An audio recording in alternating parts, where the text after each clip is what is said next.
இருந்திருக்கிறார். அதனால இது தமிழ்நாட்டில் முதல் முறையாக நடக்கிற ஒன்று அல்ல.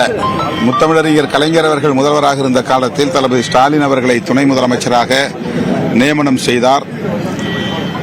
கலைஞருக்கு தளபதி ஸ்டாலின் உற்ற துணையாக இருந்தார் என்பதை நாம் அறிவோம். ஆகவே முதல்வர் தனக்கு ஆட்சி நிர்வாக பணிகளில் உறுதுணையாக இருப்பார் என்கிற நம்பிக்கையோடு உதயநிதி ஸ்டாலின் அவர்களுக்கு இந்த பெரும் பொறுப்பை ஒப்படைத்திருக்கிறார். பெரியார், அண்ணா, கலைஞர் ஆகியோரின் வழி நின்று முதல்வர் அவர்களுக்கு உதயநிதி ஸ்டாலின் அவர்கள்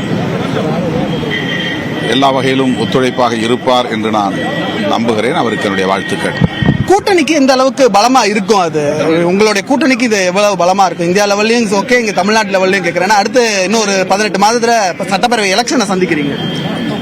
இது திமுக ஒரு ஆளும் கட்சி என்கிற முறையில் அமைச்சரவையில் இந்த மாற்றத்தை ஏற்படுத்தியிருக்கிறது.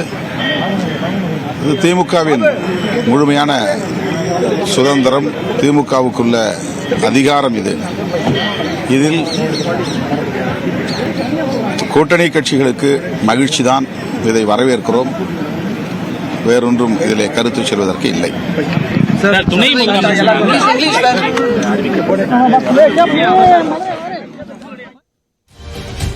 விடுதலை சிறுத்தைகள் கட்சியின் தலைவர் தொல் திருமாவளவன் நியூஸ் 18 தமிழ்நாடுக்கு அளித்த அந்த பிரத்யேக பேட்டியை பார்த்தோம். அமைச்சரவை மாற்றம், உதயநிதி துணை முதலமைச்சராக பொறுப்பேற்றிருப்பது திமுகவுக்கும் அதே நேரத்தில் கூட்டணிக்கும் ஒரு பலத்தை தரக்கூடிய ஒன்று என்கிற கருத்தை தெரிவித்திருக்கிறார். திரு ஜென்ராம், ஷபீரினுடைய கருத்துக்களுக்கு நீங்க பதில் சொல்லலாம்.